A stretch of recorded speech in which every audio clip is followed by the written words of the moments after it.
Hello out there, it's Rosemary, and let's get real.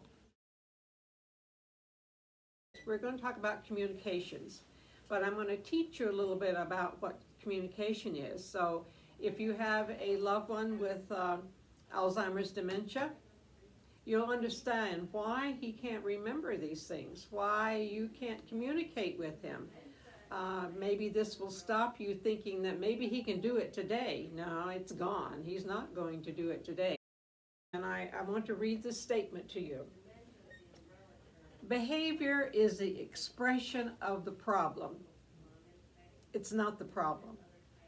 We spend all of our time trying to cure the problem, but the behavior is not your problem. They're trying to communicate with you, and you are not good enough yet to figure out what they're saying. So they end up on antipsychotic drugs. They end up on 2 and 3. And we know if you go over 2 of those drugs, that's not good for them. So I'm going to help you understand a little bit about how complicated it is that we even get anything stored in our brain, besides having a disease like the different cognition problems. So here we go.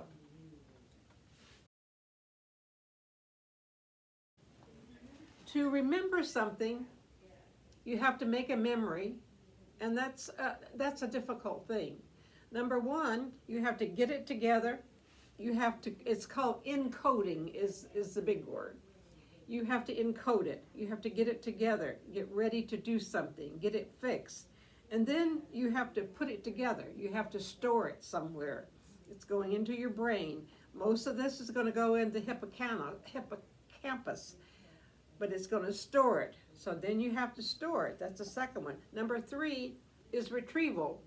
You got to put it somewhere, and then you got to be able to get it out. Well, you can see with all these steps that it's a difficult thing that we even talk at all. So when you had a person who has cognitive problems, they have a very difficult time, because the first thing that is damaged with people is a hippocampus, and I had a picture of it for you. I think you can see this. You see that little culture there? That little hippocampus, it was discovered in about 1950. They got a Nobel Peace Prize for doing that. That's where most of this is starting to give you problems, is right there. But you have one eyelid. The only thing that is not stored in there is your emotional response to things, your nonverbal communication. It's not stored in this. So that's what we need to learn to rely upon as we are communicating with people. You have the memory about, it's called episodic memory. It's like, where did I park the car? What am I going to have for supper? What did I buy at the grocery store? What time's my husband coming home this evening? And then you have what's called the semantic memory. That's a memory of facts, like if you're a man, you know how to fix a car. You know the process you have to go to get the car. If you're a lady, you know how to, unless you're me and you never learned it, you have to learn how to get the sewing machine ready to sew. If you have the older machine, you have to thread the needle, and you have to put the bobbin down there. A lot of places. That's in a particular part of your memory.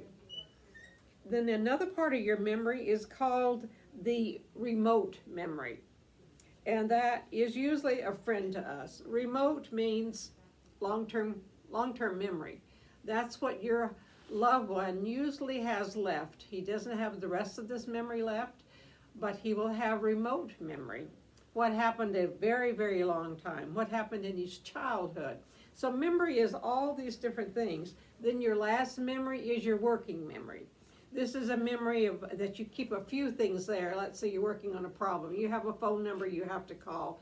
You have that in your memory right then. It's executive function, and they lose that executive function. So about all this memory, what do you have to work with them?